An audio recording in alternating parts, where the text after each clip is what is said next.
Greetings guys and girls and a very warm welcome to the channel. The sun is hiding because it's still December in England and the Magpie is casting. Coming at you right now with a live 1 versus 1 battle featuring spawning in the east, playing as the Overcommand West pieces. It is going to be Ihitto, who has some Korean characters here. And spawning in the west, playing as the United States forces, it is going to be Hoi's very own chess master, Kanji. So definitely two players I've cast here before, definitely two players I remember being perfectly reasonable. In fact, they may even be good. It's been quite a long time since I've cast either of them, if I'm honest, so I don't really remember that much, but yeah, looking forward to seeing what they're going to bring to this game here. It's going to be, what is this, Bombarded Refinery, I think? One of the newer maps in the pool, and definitely one which I've got less experience playing and casting, so this should be interesting from that point of view for sure. Looks like just an initial engage here, some Storm Pioneers. Going to find some Riflemen, looks like Chessmaster here. Going to give them the respect that they deserve. Can't be taking them on at too close of range. And now it looks like Ihitto will be bringing these guys back out so they're not fighting the Riflemen at range. So both players here demonstrating a sound understanding of the basic combat interactions of their basic units, which you'd really hope for, so that's good.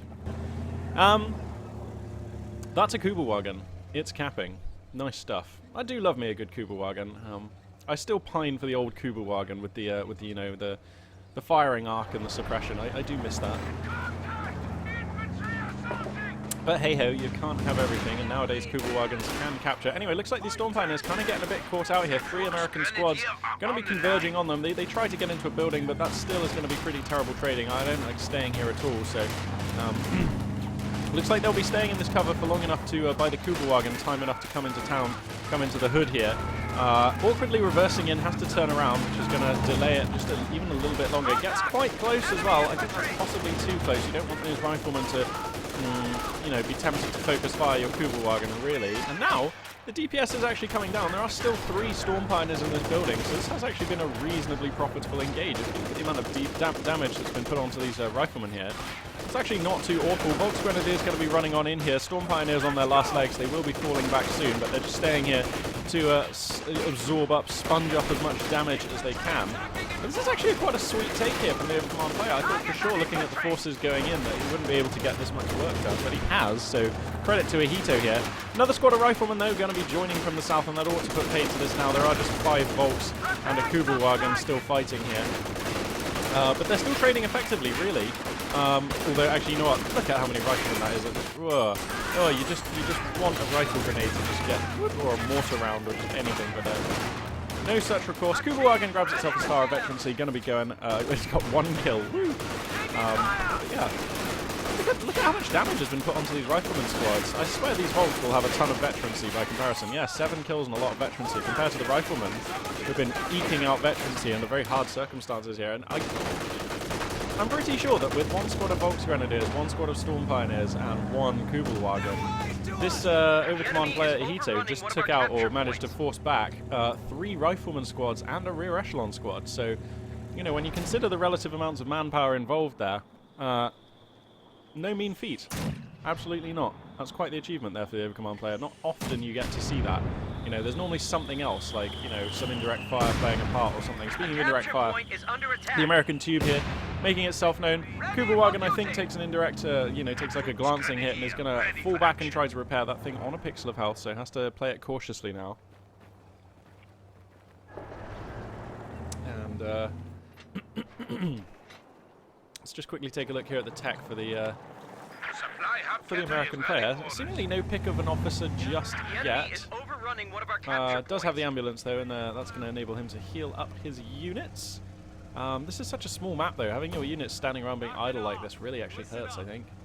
And good field control being exerted here by the Overcommand player. Ihitto just looking kind of good so far. I mean, I know we're not that far into the game here, but I don't know, it's a rare OKW player I see in as good a shape as this at this time in the game, certainly against US forces these days. So this is pretty cool. I mean, it's not even like Chessmaster has really suffered any real losses. I mean, sure, he didn't take the initial engage, and that's put him on the back foot with regards to map control for this phase in the game here. But, you know, he's got all of his units intact. I still like his army better. If you look at this force up here in the top right, I do like those units better than the one up in the top left. Only just, though. But at least he still has all his ingredients here. Chessmaster definitely still a player at full strength. And committing once again into the north here. Okay, he sends one squad south. This is the rear ash. Yeah, okay, I quite like the split here, actually. So commits the main bulk of his fighting force to the north here, this Chessmaster, while sending one opportunistic squad down to the south to grab some muni, maybe some fuel, maybe a couple of other points too. Volk's Grenadiers here getting badly caught out, ought to be wiped. That is a very lucky retreat there for Ihitto. That probably should have been a wipe there. But such is life. Looks like the Storm Pioneers finding a fantastic angle here, are able to displace the American weapon team. So that mortar tube not firing and desperately scrambling for cover here.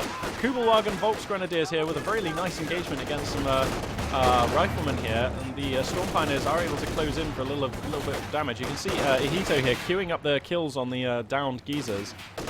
You know, the casualties to deny line of sight. And that is important when your opponent has a mortar. So taking care of the small things here is Ihitto. And I've got to say, I am generally impressed by his level of play here. A lot of cool little touches that he's throwing in, making it look very good. And what is also looking good is this mini-map, you know. And he's pulled ahead now, but he's at 4-3. I mean, his opponent's at 4-3-4 under 500. Ihitto here, we're not even 7 minutes into the game, looking quite spicy with OKW. Prioritizing so he went Muni and now he's grabbing the VP here as Chessmaster. So definitely looking to get something done about all this bleed. As well, you might hope. Regimental headquarters advise. Panzer Fusiliers are ready for action. Oh, Ihitto, you crazy man. Okay, so he's gone battle group at HQ. That's the choice of tech. Ready to utilize breakthrough tactics. I'm just going to wait for this announcer to stop speaking over me. But he's actually gone for breakthrough doctrine, which we've not seen in ages. So it's given him breakthrough tactics. He can now call in the Uber officer. What's his name? Sturm officer. He can also call in Panzer Fusiliers. He can also use the sector assault artillery, which is pretty heavy. And he'll have, should the game go on that long, he'll have the Jagdtiger, which is absolutely no joke. Like, it is absolutely no joke. Or rather, it makes allied tanks a joke. It provides the punchline for those jokes. So yeah, an interesting pick of commander here, not one that we see very often. Panzer Fusiliers are already arriving. In fact, they even have the G43 upgrade package here, which makes their line of sight, by the way, very far. These guys really are quite good at long-range engagements here. You can see them punishing this lieutenant here, which, by the way, lieutenant seemingly going to be the tech of choice here for the American player. Is he going for captain as well? Not yet. So, yeah, interesting choices there for the American player. Going to have access to the flak half-track, as well as the 50 cal MG. And I have to say, actually, the 50 cal MG could be quite potent here. No indirect fire for Ihitto. There's a big fight being taken, by the way. Yeah, I think the 50 cal could be a good choice for the American player. Anyway, Kubelwagen on 2 stars going to be trying to help these Volks Grenadiers up in the north. Only 2 men left in that squad, so they're probably going to have to fall back sooner rather than later. These goddamn Panzer Fusiliers already have a star of veterancy, taking a great fight from behind this wall. I don't know what... Oh dear, they're sort of chasing this unit here. What the hell was that? What actually just blew these guys up? Was that a mortar hit from their own mortar? We're taking lead over here. No. Okay, well, some riflemen get gibbed here. Was that just a Kettenwerfer hit? I have no idea. That did not... was that a rifle grenade or something off the Panzer Fusiliers? No, surely not, because they've got the AT rifle grenade. Okay. No, yeah, they can throw regular grenades, can't they? Okay, in which case it may have just been the Model 24 from off of these guys. I don't think it was, though. Well, okay, some riflemen have died. I can't actually tell you how right now, even though it happened, like, basically on the screen. Trademark Magpie casting here. But anyway, Ihitto taking another bloody convincing engagement, just with solid positioning on his units, solid micro. Like, there's no big tricks here. He's not doing a crazy composition or anything. He is just using his units very effectively. And it's awesome to see. Some STGs beginning to pop up now on the Volks Grenadiers. And I would say, you know, aspiring OKW players, definitely, you know, like, take note here.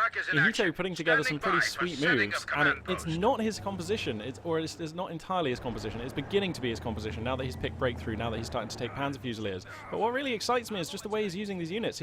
Look at the ingredients he has coming into these fights, and then look at the outcomes he's able to achieve. Now, you know, part of this is just him being solid. Part of this, for sure, is Hoy Chessmaster making a couple of, like, I wouldn't even call them mistakes, but definitely suboptimal lines of play, suboptimal paths of movement, suboptimal positioning for some of his units in these fights.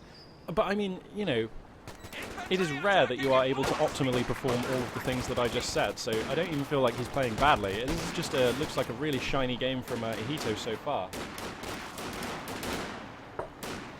Fantastic stuff. This is what I love about Company of Heroes 2. You never know what you're going to get. Every game is a different game, and it's always entertaining. I've been playing and casting Company of Heroes 2 for thousands of hours, and I still find it's just an ever-evolving, intricate tapestry of RNG and skills and tactic and whatever.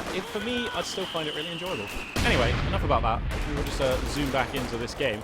Big old American blob beginning to run in here, and you know, it would be tempting for Ihitto to add in a live field gun. He certainly has the manpower. Gets these Volks out of here a little bit. And actually, you know what? In fairness, one thing I didn't recap earlier when I was describing how the game was that Ihitto has gotten a tad lucky here and there with getting a couple of you know, squads that could have been wiped falling back. So that wasn't necessarily an example of one, but there was definitely a Volks Grenadier squad that snuck away earlier. So and his Kubelwagen as well has been on a pixel of health a couple of times. So you know, just worth pointing out. The Kubelwagen here as well does have cheat mode, and I haven't seen him use it yet, but it could very well be useful for him. Being able to know the location of all your opponent's stuff is really useful. Schwerpanzer HQ going to get deployed here in an interesting location. The American player hasn't yet spotted this, doesn't know about it, hasn't sniffed it out. Otherwise he could think about going for an assault here. If he just sniffed this out when it first went down, it would have been assaultable. He could have brought up his mortar, come in with all of the infantry, and that would have been really annoying. 50 cals, by the way, or have been mixed in, as I was hoping. Times 2, second 50 cal machine gun, now moving out onto the field. So if he can find some good buildings to garrison, I don't really know where the dream houses are on this map, and also most of the buildings are like pre-crippled. So it is hard to use the garrison feature, but they're still very powerful, they're still very dominant, and they will still be very effective in an environment which is largely, you know, it's quite restrictive on movement. You know, you can use the machine gun to cover streets, cover alleyways, and the fact that the machine gun isn't in a building is ameliorated to some extent by the fact that the machine gun is able to lock down your opponent's infantry the moment they come into line of sight. So anyway, very useful stuff there with the MGs. Do like it here from the American player. Krauts are taking one of our points.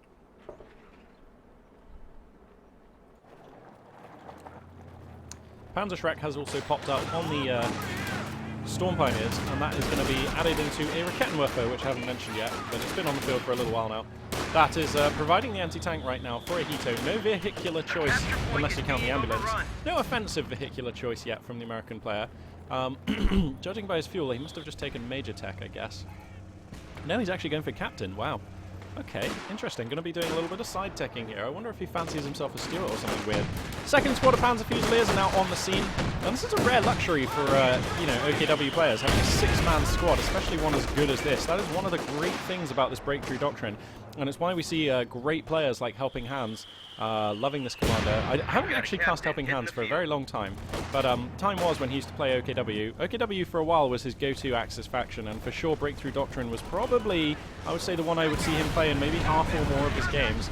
So, yeah, Helping Hands definitely a man with a bit of love for this commander. Whether that's still the case, I couldn't tell you, but historically it was the case. Seemingly, I mean, this game is spiraling away from Hoi Chessmaster.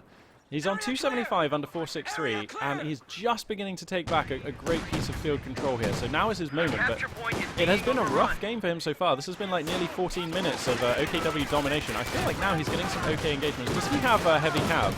He does have heavy cav. This seems to be like quite a good map for heavy cav, because the smoke is useful, the rangers will be very useful. Like, rangers on this map are kind of horrible, actually. Well, this clustering is very dangerous when there's an American tube firing at you. Looks like Ihitto wants no more risk of that. Gonna flash fallback both his squads, which I think that was a little premature. That was a bit of a flash fallback. Gonna just grab one, put it here, grab one, put it here, and that would have mitigated the morting risk for a little while. So I think that was possibly a slightly over-hasty fallback. Here comes the light field guns, looks like, or at least one for now. Looks like Ihitto does realize he needs to diversify his roster to include some indirect fire. That's going to help him fight back against the American tube, not to mention the 50 cal MGs. Nice line here, by the way. Nice line here from Chessmaster. 50 cal in the south, you know, there's infantry squads around for support. 50 cal in mid. You know, a lot of infantry as the fight begins to emerge up in the north of the map here. Looks like some Volks Grenadiers just trying to get some work done. They will get caught and forced back here. Can actually take a slightly awkward fallback past a captain, past these rear ash. Two of them get picked down. Are there any other American squads on the fallback path? No. So it looks like no squad wipe will be forthcoming here. But still some nice damage there for Chessmaster. And looks like now he's going to transition 3 more American squads, all riflemen, up through into mid now. These Volks Grenadiers desperately outnumbered and somewhat beleaguered. Storm Pioneer is actually taking a fight against these rear echelon. But where's the Kubelwagen? We need some support here. Oh dear, it looks like the Kubelwagen went down. I did miss that. It's a very fragile unit and it can die incredibly quickly, and to be honest, it's quite cheap as well. And, you know, Kubelwagens, dying is one of the things that they do. So anyway, we're going to be seeing a Panzer IV as the choice here from Ihitto, and I do like that actually. He senses that he has the upper hand, but it's beginning to slip away. This is the cheapest, most versatile armoured unit he could take. Obviously, it's not the cheapest. That would probably be the Jagdpanzer, but that wouldn't really help him against this army you see up in the top right. The Panzer IV also has slightly higher anti-infantry DPS than a Panther. So it fits his needs very well here. I do like this choice of a Panzer IV, which I can't often say about OKW or indeed Wehrmacht Panzer IVs, to be honest. Like, generally, they are quite underwhelming, but under these circumstances, it's going to be able to vet itself up, like, reasonably. He's scouted the fact that his American opponent has gone for a lieutenant and a captain, so he knows that there's no chance of a Sherman for a little while. What that means is, when an eventual Sherman or other armoured choice appears for the American player, his Panzer IV is likely to be at 1 or 2 stars of veterancy, and a Panzer IV, an Overcommand West Panzer IV, on 2 stars of veterancy, I do like its chances against a Sherman. Less than 2 stars of veterancy, I think the Sherman probably, you know, I'm still happier taking that fight from the American point of view. But, you know, only just, and only because the Sherman's cheaper, really, as well, but still. And there we go, immediately the Panzer IV here making a difference. No pintle-mounted MG42 going to be taken just yet. Ihitto actually lacking the munitions, but I'm hoping that he'll be saving for that in the near future. Why can I hear a 50 cal firing? Dink! The mortar actually finds a pretty good hit on that Panzer IV. A little bit frustrating there for Ihitto, but you know, he'll be okay with that. These two mortars actually are a little exposed. These Volks, if they just knew, could run on through. But as you just heard, the triple cap's still established here for Ihitto, who is doing what he needs to get done. He is securing the middle line. Look at the mini-map, you'll see what I mean. Securing the VPs, securing the middle line, just desperately doing what he can. Uh-oh, opportunity for a squad wipe here. It all depends. And the fullback comes down in reasonably good timing there. So these Volks could die. Oh, okay, no, they're actually going to get away. As you can see how close that was. That's why I was talking about a squad wipe when there were still 3 of them there, because you know, the weight of incoming fire meant that even an immediate fullback would still leave them in some jeopardy. So anyway, Ihitto there. Nicely done. Not gonna, you know, not gonna lose a squad to inattention or carelessness here. Very nicely done. Panzer IV, 2 squads, Panzer Fusiliers here, going to be moving into town. Looks like the 50 cal MG was displaced from this location, so these guys are going to be able to operate quite efficiently for a little while here. Little hit squads of Volks Grenadiers beginning to punch on through, trying to use the STGs to grab as much damage as they can. Get repulsed by American infantry plus mortar support here. So Chessmaster definitely not going gentle into the good night here. He's definitely trying his best here to rage against the dying of the light. Why am I quoting Deliver Hell? I have no idea. So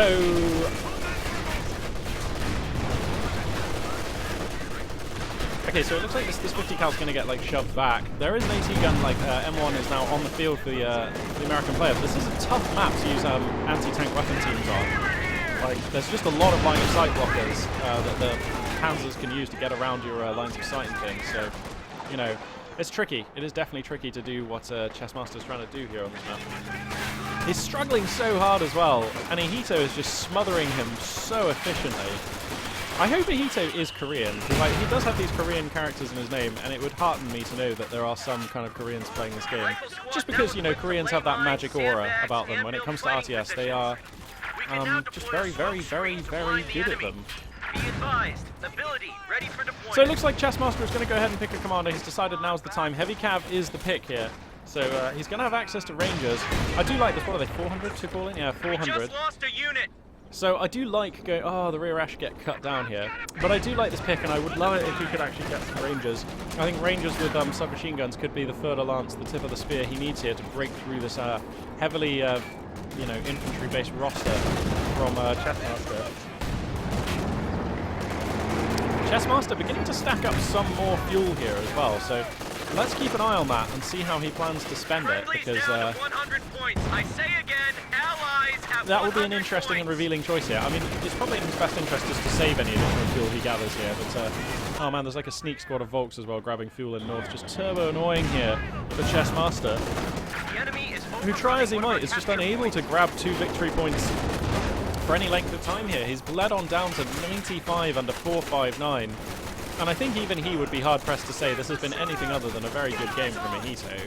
I mean, this is like, he's up to 3 squads of Panzer Fusiliers now, so interesting to see how he's using the OKW. look how effectively these guys trade. Like, they are just the long-range trade masters. I mean, yeah, sure, Jaeger light infantry are also good, but having 6 men and 2 G43s makes a massive difference to the amount of DPS your squads can kick out. Just got a report of an infantry unit being wiped out. So I think that was the captain just went down. And now, Panzer Fusiliers here. 3-star Panzer Fusiliers ought to be wiped, and they are. So finally, Chessmaster here manages to find some traction. And no, it's not necessarily enough here, but that was a bitter blow for Ihitto. And that's the kind of thing that can just fan the flames of your opponent's spirit and make him try and stay in the game. Was that a Volk squad that went down there? That was. That's a double squad wipe now. So 2 of his opponent's most veteran squads have just been chalked off. So the American player here ought to be feeling, considering his spirits have been buoyed here, ought to be feeling a lot better about the situation. If he can, and look, he's managed to decap south and cap mid, so at least he's not literally bleeding right now. So, okay, I don't mind the situation so much now for Chessmaster. He finally managed to get some damage done here. This isn't going to be, you know, a story of domination here from Ihitto. Chessmaster was able to strike back here at around about the, you know, just gone the 20-minute mark with a nice little engage. Now, he does fall back, and American forces are terribly susceptible to this. They have to, they take a long time to fall back, reinforce, and heal. So this is just taking time now. This is time when you want to be dominating your field control and making the most of the fact that your opponent has just lost 2 squads, not giving them time to rebuy units to get back into position. But, you know, that's such as life when you play as the USF. You know, you have to respect how the factions work here. Anyway, BARs, by the way, are appearing en masse on these American units, and they were pivotal in obtaining the 2 squad wipes that Chessmaster was able to put together just now. Now he comes forward with a big wave of American infantry, riflemen leading the charge, Panzer Fusiliers and Volks are forced back, which means that the OKW player now is basically fighting in quite a reduced roster for the next couple of minutes here. American attack in the south as well as a 50 cal and the lieutenant forcing Storm Pioneers away. And this is really nice play from Hoi Chessmaster, who is able to, like, okay, so he was bleeding a little bit here, but he will be able to prevent that bleed here momentarily as soon as this caps. So it is his position still incredibly tenuous, but he is still in this game. Ihitto, by the way, stucking a ton of fuel. Like, if he wanted to have a Panther, he could have had that by now. So he's definitely going, like, past that now. And these light field guns, you know, he's adding more of them onto the roster, and they are beginning to be efficient. I mean, this one's already up to 2 stars. Staying near the umbrella of the Schwerpanzer HQ is super wise as well. It means that you don't have to babysit them nearly so much. Panzer IV trying to deflect the Yankee troops down in the south, and that it will do, given enough time there. This AT gun basically hasn't moved, has it, for quite a long time. I would love him to, like... It feels like it hasn't moved. It feels like it's been useless. Okay, no, actually it's found some damage, so maybe I take it back. This 50 cal here kind of being hung out to dry. There comes the fallback, but it's a tiny bit late, maybe. Panzer IV could try and pursue here.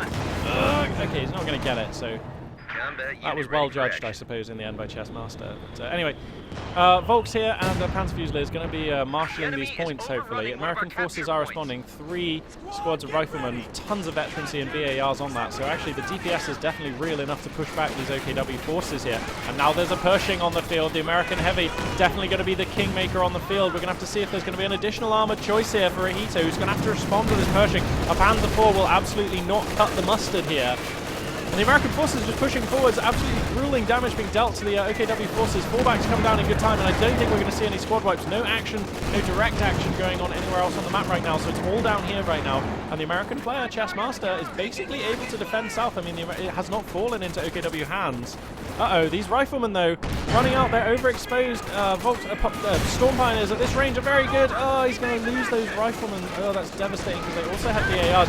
Kettenwerfer as well, getting some nice flank hits onto the Pershing, and the Panzer IV trying to chip in some damage as well. So actually these 2 tanks, somehow the Pershing coming out of that engagement on less health than the Panzer IV, though probably with more kills because it fired a lot more shells into infantry squads. But very nice fights from both players, but it is Ihitto who comes out of that ahead, and I thought for sure that was going to be Chessmaster. He came in here with 3 squads of riflemen with BARs against 1 Volks Grenadier, 1 Panzer Fusilier. He also had a Pershing against 1 Panzer IV. And somehow the OKW player comes out of that on top, and this is what I was saying and have been saying since the early minutes of this game. Ihitto just very, very good at getting them, you know, a ton more value than I always think he can out of his units. And this is why it's so impressive to watch. And he's still just slowly bleeding his foe out. Now the Panzer Fusiliers are going to actually force Chessmaster to have to make a move here, because as soon as these guys announce themselves capping mid, this is almost game point now. If this point falls into OKW hands, I feel like that's it for Chessmaster. Like, I just don't think he's going to have the time he needs to win this game if he's under a triple cap for any amount of time here. So here we go, the light guns are in position, the barrages are going to start screaming on into these American troops who are trying to take mid. The mortar tube as well finds the Panzer Fusiliers very nicely there, the American mortar doing good stuff. The Pershing is fully repaired, the Panzer IV is also fully repaired, so those two units are going to be ready to rock here, going to be ready to clash. Shoe mines being established on South Muni here, by just as a note, just a FYI. And the American player actually does deflect this poke, and is going to hold on to mid, but I mean, he's been bleeding at 2 per tick the whole time this has not been blue, sorry, red. And he's going to continue bleeding at 1 tick, you know, still going to be under a single cap, if you like. Our forces. We're left with 50 points. So now he's down at 48 under 445, and it's like, what do you do now as American here? Well, the answer is you definitely tell these rear echelon to skip this point and go straight onto the VP here. Please, dear God. Yeah, okay, he's going to do that. I thought for a second they might be stopping here, but they're not. That's fine. Panther tank going to be the follow-up choice here for Ihitto, so opting to spend some of his fuel here. What are they, 175 or something? They're 200. Oh, yeah, of course. It's an OKW. It's an OKW Panther. I forgot about that. And I do like the choice of the Panther. The Panther is very good against the Pershing, particularly a Pershing that hasn't really been able to stack up too much veterancy. So I do like the Panther, especially if you have a Panzer IV and a Kepler on the field. That to me seems like you can beat a Pershing with those ingredients. You can put him in the oven and bake a Pershing kill. The fiery oven of combat. Speaking of which, Volksgrenadier is desperately trying to cap mid, but a well-positioned 50 cal will get the suppress, and that forces them back, sorry, gets the pin even. And that will force them back from mid here. Looks like the light guns, oh dearie me, this 50 cal, they are as clustered as you like here. And the light guns are firing into them, so they're going to try and spread here, just reposition, and that's a very sound idea. Panzer Fusilier is going to try to come back at mid here. Panther makes itself known, so the Pershing has to be scarce here. Kettenwerfer as well, getting a cheeky shot into the nose of that Pershing. Panther also finds a penetrating hit, which means that the Pershing has to be scarce now. Panzer Fusilier is actually going for an overrun. Don't know how advisable this is against VAR. Double grenade comes down there, and they get the squad wipe on the geezers. Oh my goodness me, Ihitto, why did I doubt you? That was just a very nice poke there. And the Pershing just losing against this Panther, utterly losing, so has to scramble out of here, and that's going to take a long time to repair. There's so much damage on that Pershing, and I think without the Pershing, and having lost a squad of infantry, and with no 50 cal now to garrison the middle point, I mean, is that not just a... I think that may have been game point there. I don't know, actually. To the American player's credit, he has taken north, and there are no OKW troops heading for that, like, you know, well, there are some, but they're quite a way away at the moment, so I don't know. I mean, damn. What a game from Ihitto, though. A capture point is being overrun. He gets mid, so now the tick is back on. And he may get north. I mean, these Volks are going to get onto the point here. Are the shoe mines still around down here? Yeah, there are shoe mines down in south here. I don't know if there are any on the VP. No. A capture point is under attack. Storm Pioneers here get utterly caught out, but the fallback comes down in good timing here from Ihitto, so they ought to be okay. Then 4-star Volksgrenadier is going to push on in to try and take this fight at close range. Very nicely done. Panzer IV supporting them. Pintle mounted MG has completed on that, also on the Panther, so good to note. And the Volksgrenadiers are probably just going to take north. The only thing here is a 50 cal. Actually, that is the only thing needed. If he can get the pin here before they're actually done with this job, that could be huge here. They got us down to 25 points. And that will probably be game now, because this is a triple cap. That means that he has like 21 seconds, pretty much, to get out of this, to get the point captured. Oh, he's going to try for it down here in the south. Okay, he's going to have time, I think, just to decap this. Just 9. We're down to 10 points, damn it. But I mean, it's not going to be enough, because then he's just going to be bleeding at 1 per, no 2 per, and yeah, so okay, all right, yeah, he has not enough time here, does Ihitto, does Chessmaster, and that will be a very well played, very well earned win for Ihitto. Classy game. That was a classy game as OKW. And you can feel this game would have been about 4 or 5 minutes shorter if he hadn't lost his Panzer Fusiliers and his Volksgrenadiers, like, you know, I think it was in mid, maybe, actually. I can't remember. But there was one nice push. Like, Chessmaster basically on the back foot that entire game. And I have to say, pretty much didn't even win a single fight that entire game, except for when he was able to grab those 2 squads and then start moving out onto the board. I mean, he was able to win some fights, but not when you consider the amount of forces that both players had in the fight. I just feel like Ihitto there was, like, absolutely phenomenal. I haven't felt this way about casting a player for an awfully long time. Like, Ihitto is really very good. If this is, like, his consistent level of play, he is incredibly decent at this game. Like, I was just very impressed with everything he did that game. Like, undoubtedly, consider the amount of value he was able to get out of this commander as well, even though he almost only used, or that he did only use, I think, Panzer Fusiliers. Those Panzer Fusiliers were just excellent. They really were very good this game. The Panzer IV was well chosen. Even his Kubelwagen was able to secure a reasonable amount of value and at least 2 stars of vet before it died. So I'm just very impressed here with Ihitto. Like, the decisions seemed on point, and that seemed like a very good play to me.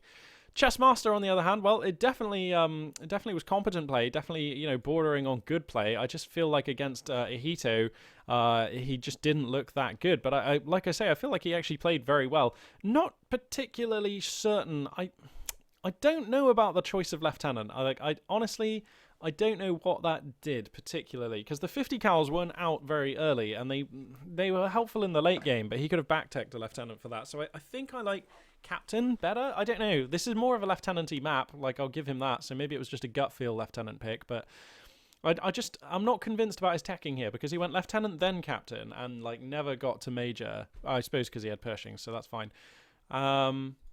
But yeah, I'm just not convinced that was, like, super optimal. But again, my ability to commentate on American teching and American choices severely reduced and severely, like, inhibited by the fact that they are, to me, like, my least known, least well played faction. So yeah, I don't know. Any American players out there, I'd be keen to hear your thoughts on the play here from Chessmaster. What could he have done better, and what do you think constituted a mistake, or what do you think was definitely suboptimal about his build this game? I'd be curious to hear. Because, yeah, like I say, to me, the teching felt weird. Possibly, like, his micro and positioning in some of the fights. I mean, clearly could have used a little bit of, like, could have been better, basically, because Ihitto was able to get more done with less resources in in a lot of fights this game. So, but those are very general points, and I feel like as a caster I should be able to say something more specific about the game played by Chessmaster here, and say, like, oh, here's where it all went wrong. But I don't think it was as simple as that. I think it was just, like, consistently Ihitto getting more value out of every engagement. But anyway, wow, what a good game. That was really cool to cast. Thanks very much for everybody out there for watching. It is, of course, New Year's Eve, so I wish you all the very best, GLHF, with your fun festivities, rocking out and raving this evening. I myself will be out there like a madman, and it's going to be great fun. So, yeah, here's to a sweet 2017. Woo! And this, for now, is Magpie A42 signing out.